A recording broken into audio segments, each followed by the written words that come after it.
Halo guys, imbas kembali zaman PKP, zaman hobi menanam, dan ini adalah Alocasia macrorhiza variegated. Ramai juga yang gelar Alocasia ini adalah Alocasia albino. Pada waktu itu saya dapatkan Alocasia ini daripada sebuah rumah di tepi jalan. Okey, sebuah rumah di tepi jalan. Pokok ini baru saya nak viral pada masa itu. So dia bagi saya ubi, gerakan ubi yang cukup besar.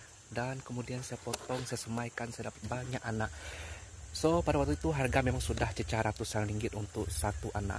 Anak yang kecil saja sekitar 15 cm macam tu. Dah cecah harga sehingga 120, 170. Tapi waktu itu saya mempunyai banyak anak. So saya jual lingkungan 70 ringgit saja. Okey, 70 ringgit. So ada satu buyer ni memang nak beli dengan lamsam lah, harga mahal. Tapi saya tahu dia akan jual semula. So saya tidak jual banyak, saya bagi dia 3 saja. So the rest pun dapat dengan harga 75 ringgit. So pada waktu itu ramai yang happy sebab dapat Alocasia macrorhiza pada harga yang cukup murah.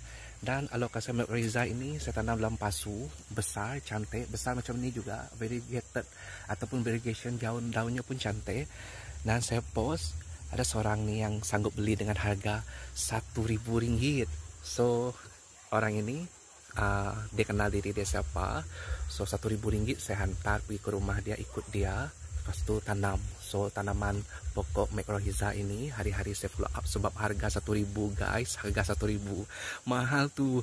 Lepas tu saya follow up, every time dia bagi saya gambar pokok dia memang cantik-cantik, keluar anak memang cantik, variegation pokoknya memang cantik. Tapi itu semasa saya dalam tempoh PKP lah. Now sudah lebih setahun, dia pun tidak follow up saya macam mana rupa pokok Alocasia macrorhizanya itu.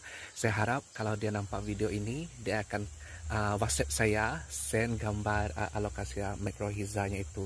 So pada waktu itu Alocasia macrorhiza memang mahal lah. So masa itu Thailand pun beli, saya pun kerat ubi hantar ke Semenanjung dan sebagainya, memang banyak.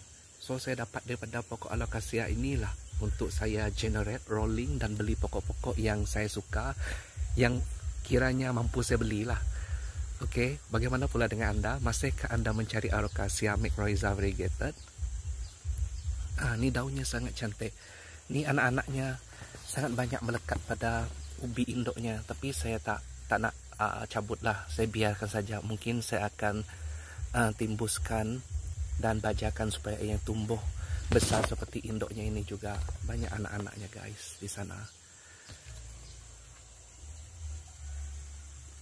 So teman saya ni memang full gara-gara